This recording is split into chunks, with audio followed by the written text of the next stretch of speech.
The girl in the dust. Graisystein was a cold moon with metal for bones and silence for breath. Its forests weren't made of trees but towering blades of curved chrome that whistled in the wind like ghostly flutes. Deep within its shadowed interior, under the light of an artificial sun, a young human girl knelt in the blood-stained dust, shackled, trembling, and very much alone. Her name was Ayra, born in the lesser colonies, forgotten by all except the cruelty of the Galactic Empire, which had now deemed her guilty of seditious empathy, a phrase they used for anyone who dared show kindness to the enslaved. Her hands were fractured, knuckles shattered by the hard strikes of an imperial punisher rod.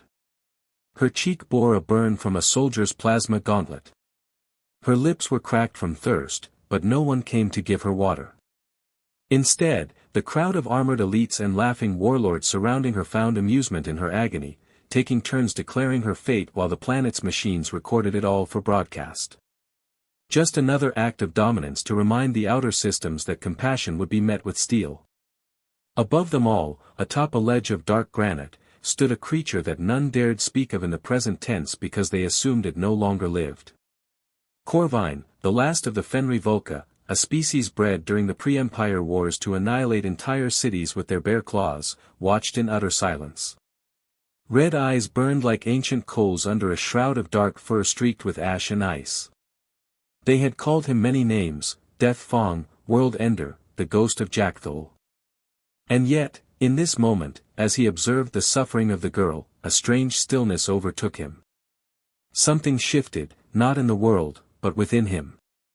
He had seen empires burn, watched planets cry out as they died, and survived betrayals no wolf should have. But he had never seen eyes like hers, defiant despite the tears, unyielding even in pain. No screams, only stubborn silence. As a torturer drew a bloodline down her back and she gritted her teeth instead of breaking, Corvine's breath hitched. It wasn't rage that filled his lungs. It wasn't instinct or programming. It was something ancient, something his creators had tried to code out of his line. Sorrow. That night, the forest went still. Not a single blade of chrome whistled. The stars watched with unease as the beast turned away. Not to leave, but to return with purpose. Because sometimes it only takes one witness with a heart not yet devoured by the galaxy to awaken the impossible. The Empire assumed the girl would die by dawn. Her vitals were low, her wounds severe, and her spirit, though unbroken, was on the edge of collapse. But when they returned to the pit at sunrise, they found the cage torn asunder like paper caught in a storm. The steel restraints were melted, the cameras were shattered, and the girl was gone. What puzzled them most wasn't the disappearance. It was the claw marks scorched into the obsidian floor, claw marks no known animal could make, massive, deliberate, and patterned as though carved with ritual precision.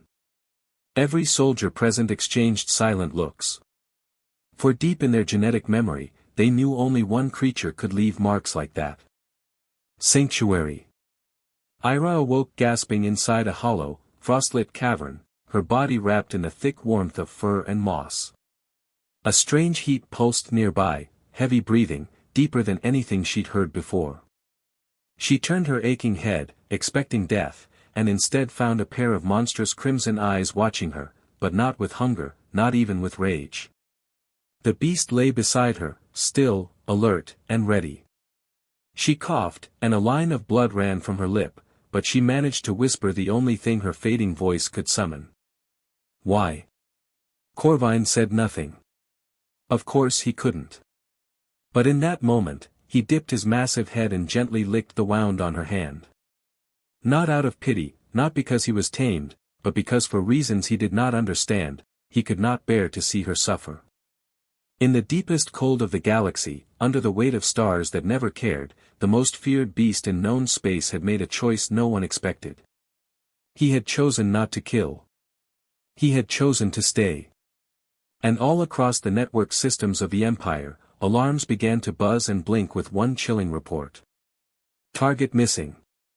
Corvine confirmed. Rogue. The Empire reacted with fury disguised as urgency. Cruisers descended upon the chrome forests of Graisystein with blinding spotlights and squadrons of genetically enhanced hunters. Orders were clear: eliminate the girl and terminate Corvine with maximum prejudice. What they did not understand, what they refused to accept, was that Corvine was no longer just a threat. He was no longer alone. Ayra's body was weak, ribs cracked and her legs nearly useless. But something inside her refused to die. She had grown up believing in the stars, dreaming of ancient beasts and stories whispered by her grandmother about creatures who once chose humans over their own kind. She never imagined that such a story would find her in real life, especially not when her entire world had collapsed. But as she lay beneath the icy roots of a frost tree, wrapped in the warmth of Corvine's enormous body, she felt more protected than she had ever been in the confines of any city wall. Days passed in fevered blurs. Corvine would disappear for hours, only to return with scraps of food scavenged from abandoned outposts or small creatures caught in the metallic underbrush. He would push them toward her with his giant muzzle, watching intently as she forced herself to eat. Each time she could swear she saw something almost like hope in those terrible eyes, the kind of hope that should not exist in a creature engineered only for destruction. At night, she would speak to him in hoarse whispers, telling stories of her colony before it fell, of her family before they were taken, of dreams she once had that seemed naive now. Corvine never responded, but his ears would swivel toward her, and sometimes he would rest his massive jaw on her lap, as if to say, "I am listening. You are not forgotten." And slowly, painfully, her body began to heal. Not just from the torture, but from years of survival in a galaxy that cared nothing for its children. With each passing day, the strange bond between them grew stronger, not as master and pet, not as savior and victim, but as two beings who had found in each other something worth protecting. The hunt. Outside their hidden sanctuary, the enemy drew close. Armored boots thundered through the chrome blades, lights flickering, scanners hissing as they tried to locate her pulse. A high-pitched whine grew louder, a neural drone calibrated to track residual terror in its prey. But what it found instead was silence. The kind of silence that comes before lightning. Corvine sensed them first. His massive body tensed, fur bristling along his spine in waves of midnight blue and ash. His ears flattened against his skull, and a low rumble vibrated from his chest, not quite a growl, but a warning Ayra had learned to recognize. "They're coming," she whispered, crawling to the entrance of their hidden cave. Through gaps in the frost-crusted rocks, she could see them, Imperial hunters in their crimson exoskeletons, weapons primed with genetic markers specifically coded to Corvine's DNA. They had sent the elite this time, not regular troops. They had sent killers. Ayra's heart sank. She knew what Corvine would do. He would fight, and against such numbers, against such weapons, he would die. For her. A girl he didn't know, from a world already lost. "You should leave me," she said, turning to face him. "They want me dead, but they want you captured. They'll dissect you, try to breed more of your kind. You can still escape." Corvine's red eyes studied her face. Then, to her surprise, he lowered himself to the ground beside her, his massive head near her feet, exposing his throat. The gesture was unmistakable even to her human understanding, a display of submission, of trust. Not to the Empire. To her. A lump formed in Ayra's throat. In that moment, she understood what her grandmother had meant when she spoke of the old bonds, connections forged not through domination, but through recognition of kindred spirits. Then it happened. A sound tore through the atmosphere like a solar rupture. A howl so raw, so layered in pain, fury, and something terrifyingly ancient that it triggered fail-safes in nearby satellites. One shattered in orbit. Another crashed into the moon's magnetic veil. Communication relays went dead. In distant systems, animals shivered and collapsed, their instincts responding to a predator long thought extinct. Soldiers clutched their helmets and fell to their knees, screaming as the sound ricocheted through their bone marrow. Some ran, some fired blindly into the trees. None of them were prepared for what followed. Out of the mist, Corvine burst like a living shadow, teeth flashing, claws dragging through metal like silk. He did not roar. He did not snarl. He moved with precision, lethal and beautiful. One by one, the soldiers fell, not just by tooth and claw, but from the chaos of their own fear. Ayra, though barely conscious, crawled to the cave mouth, watching as the beast she had feared became the guardian she now trusted. Blood and fire painted the forest. But in the center of it all stood the girl, tiny, fragile, alive, and the wolf, wounded but unyielding, standing over her like a forgotten god. And then it was quiet again. Nothing but breath and frost. Flight through shadow. Corvine limped as dawn broke, his front leg torn by a plasma wound and his side scorched from a shock lance. But he refused to rest until Ayra's fragile body was secure. He nudged her gently with his muzzle, lifting her to her feet, though her knees threatened to betray her every time. She clung to his fur, not out of dominance or demand, but because something had passed between them in the chaos. Something wordless yet undeniably real. The cave they found next was older. It wasn't made by nature. It had been carved long ago by exiles and war refugees, humans who had fled the first waves of imperial expansion. On its walls were faded glyphs and star maps, coordinates to worlds beyond the reach of tyranny. "Look," Ayra whispered, tracing her fingers over the symbols. "They escaped. Maybe we can too." For 3 nights they remained hidden as imperial ships scorched the forests above, searching for any trace of them. Corvine's wounds festered, slowing his movements, dulling the fire in his eyes. Ayra tore strips from her own clothing to bind his injuries, whispering encouragements as she worked. On the 4th night, a tremor shook the ground. The Empire had grown impatient. They were deploying thermobaric purge charges, weapons designed to leave nothing alive on the surface.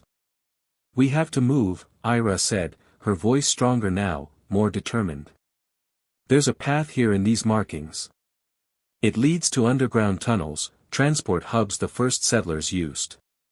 Corvine rose painfully to his feet, swaying slightly. His once magnificent coat was matted with blood, both his own and others. But there was still power in his massive frame, still a will that refused to bend. Together they descended into darkness, navigating by the ambient glow of bioluminescent fungi that had colonized the abandoned tunnels. Above them, the world shook as charges detonated, collapsing sections of their route, forcing them deeper into unmapped caverns. Hours stretched into days. Food was scarce. Blind rodents and pale insects that Ayra would have once recoiled from now seemed like feasts. Water dripped from limestone formations, just enough to keep them alive. Each step was a negotiation with pain, each breath a victory against despair. Then, finally, they found it, a massive hangar carved from the bedrock itself, filled with ships from another era. Most were beyond repair, cannibalized for parts or crushed by cave-ins. But in the far corner, partially covered by a fallen stalactite, sat a scout vessel. Small, unmarked, and miraculously intact. "We could leave," Ayra said, her voice barely a whisper. "We could go somewhere they wouldn't find us." Corvine approached the ship cautiously, sniffing its hull, pawing at the access panel. To her astonishment, the door hissed open in response to his touch. Of course, these vessels would have been programmed to recognize Fenry Vulca DNA during the war. He had been their ultimate weapon, after all. As she stepped inside, Ayra's heart swelled with something she had almost forgotten, hope. But when she turned to beckon Corvine, she found him standing at the threshold, unmoving. "Come on," she urged, reaching out her hand. For a moment, he didn't move. His red eyes held hers, and in them she saw not just intelligence but understanding. Understanding that wherever they went, the hunt would follow. That his very existence would always put her in danger. She saw him make the calculation, saw the moment he decided to stay behind, to lead the Empire away from her escape. "No," she said firmly, stepping back outside to face him. "We go together or not at all." She pressed her forehead against his massive muzzle, tears falling freely now. "You're all I have left. And I think I might be all you have too." A low rumble vibrated through his chest, not a growl but something gentler. Then, slowly, deliberately, he stepped into the ship. Beyond the Empire. The ancient ship groaned as it climbed through Graysistein's atmospheric barrier, system struggling to compensate for years of disuse. In the cockpit, Ayra's hands flew across controls she barely understood, guided by faded memory fragments from her colony's education modules. Corvine stood beside her, his massive body wedged awkwardly in the cramped space, watching the moon shrink beneath them. His wounds had begun to heal, but something in his posture had changed, a new alertness, a sense of purpose that transcended mere survival. "We need coordinates," Ayra muttered, studying the navigation system. "Somewhere beyond Imperial reach." The ship's computer flickered, displaying a star chart marked with faded waypoints.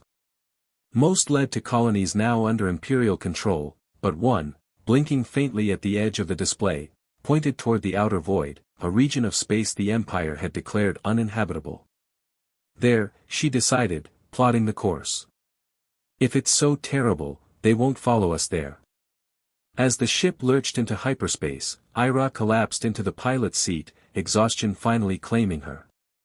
Corvine settled on the floor beside her, his massive head resting against her leg. For the first time in weeks, they both slept without fear. They emerged from hyperspace 3 days later into a star system unmarked on any Imperial chart. A small blue-green world hung before them, wrapped in wispy clouds and surrounded by a ring of crystalline debris that scattered rainbows across their viewport.